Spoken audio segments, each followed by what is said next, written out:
Hi, I'm here today to give you a quick review and show you an unboxing of the Samsung t528g.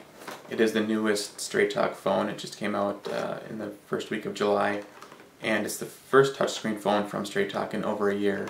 The previous touchscreen phone was the Samsung Finesse, which was very popular even though it was a $500 phone, $300 phone, and a lot of people wondered what happened to it. It went off the market over a year ago now. So it's been a long time since Straight Talk users have had a touchscreen phone to choose from, and the T528g has been really popular since it debuted. A lot of people have jumped at the chance to buy that, and I jumped on it right away too. Just got my delivery in the mail, and I'm going to get behind the camera now and give you a look at the phone as I take it out of the package for the first time. Okay, taking a look at the phone a little bit more closely here. There are a couple different ways that this phone is going to be a less expensive option than some other Straight Talk phones. First of all, it's the price of the phone itself is $100. This is a lot cheaper, obviously, than the previous touchscreen phone on Straight Talk. And then also, it'll save you money if you don't need the unlimited plan. You don't have to buy it. The two Nokia phones which came out last year for Straight Talk, the Nokia E71 and the Nokia 6790, each required that you buy the unlimited plan every month, so that's $45 a month. If you don't need that much time, especially the web access, that's going to be the main difference between the two. If you don't need the $45 unlimited plan, you can get away with a $30 plan. That's obviously going to save you some money each month. Then taking a further look around the front of the box here, you see that it has 3G, which is a good thing. Obviously, it's going to be faster than some of the other phones out there for Straight Talk. And it also has Wi-Fi, which is a new feature that's going to be helpful for if you have the limited plan as far as data. If you're at home or someplace with free Wi-Fi, you can use the Wi-Fi to connect and save on your plan data there. And not only that, but it'll be a faster browsing experience, or for whatever you need to access the web. It's going to be faster on Wi-Fi versus 3G. And then further looking around the front of the box, not a lot of big news here. It's the 3-inch touchscreen. One big thing is that it is advertised as being app capable, which means that you can add apps to it, but they'll have to be Java apps, which you can find around the web, but it's not as nice of a marketplace as there are for the iPhone and Android stores, but there are apps out there, and this phone can support them.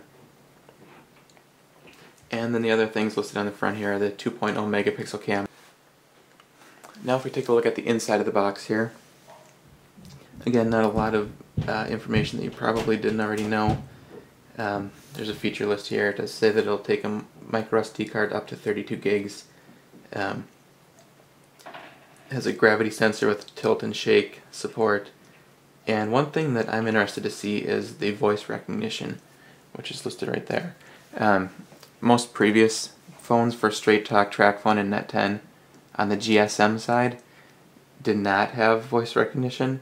It's been more common in the CDMA phones, but I don't believe that there's ever been a GSM phone with voice recognition, so I'm interested to check that out. This is a really helpful feature to have if you live in a state that requires hands-free operation of phones while driving, which I think is a good idea anyway. This should allow you to speak to your phone and tell it who to call. For example, call mom or call 555-1212. And then the phone will just recognize your command and do the dialing without you. So I guess without any further... Alright, let's take a look at the phone itself. I'll tear open the box here.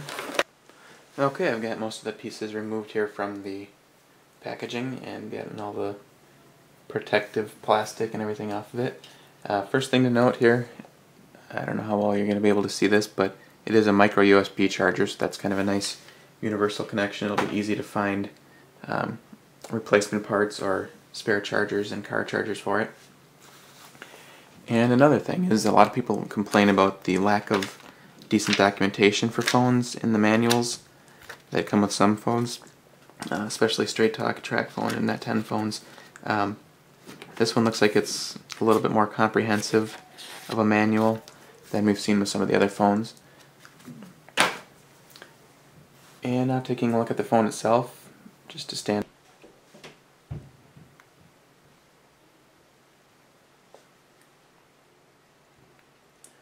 Alright, while we're waiting for it to power up here, a couple things that I noticed on the outside of the phone. Micro SD slot is right here. As we said earlier, it takes up to 32 gigabyte card according to the phone packaging. Rocker switch, which would be on the left side of the phone. Standard 3.5mm headset jack for the MP3 player. I'll have to test it if that can be used with the wired headset. And then here's a nice feature. The charging port and data port cover is actually a nice slider, so it's not going to be open and exposed to the dirt and dust that can get in there. And it's also pretty easy to slide open and closed. Pretty easy to use that way. And then on the other side we have the lock button, and here another button which I would imagine is probably going to be the camera shutter button. On the front of the screen, in the front of the phone, just three hardware buttons, physical buttons. There's the end key, send key, and then a menu select key in the middle. And just taking a look at the menu here.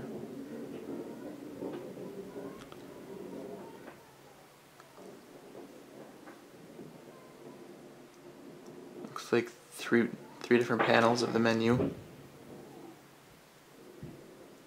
And here's the voice recognition that I was talking about earlier. Voice recognition by neurons.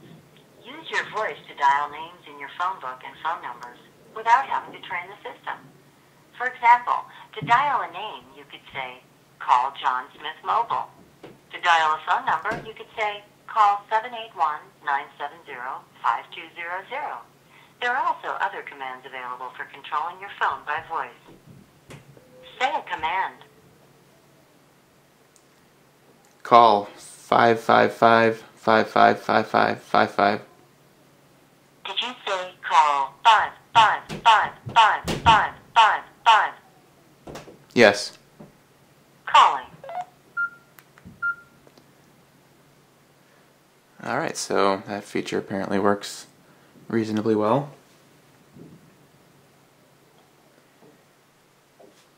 And here is a pull-out widget bar, it looks like. I'll have to check that out and see how it all works, but it looks like you can select widgets out of that bar and add them to your main screen. And there are 3 screens for widgets.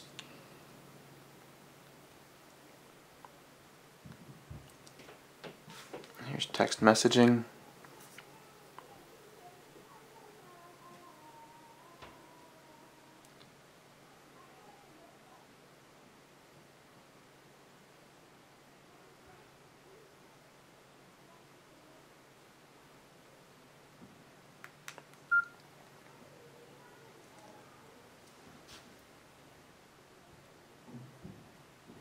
And other than that, I guess I will try and get on Wi-Fi here if I can. Hopefully it'll connect to my home network here.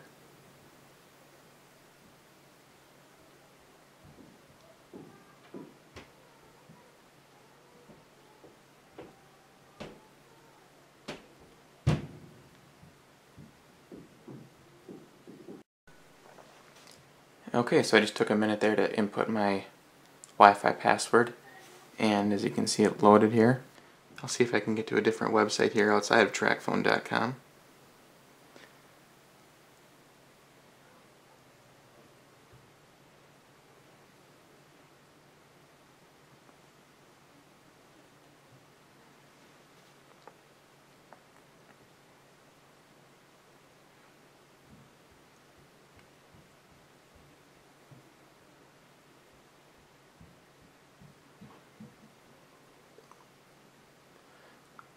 Alright, and this is all loading without me without having activated the phone yet.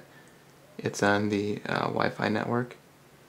Let's put it in full screen mode there, and right away I can tell that I like the feel of the touchscreen. I recently unboxed the Motorola EX124G for Net 10, and I didn't like that touchscreen as well. This one definitely feels a little bit more responsive, and it just seems a little bit easier to use and intuitive. So I guess that is about all that I wanted to show you today. I'm going to be doing a full review as usual on my blog, and I'll put a link to that in the description of the video.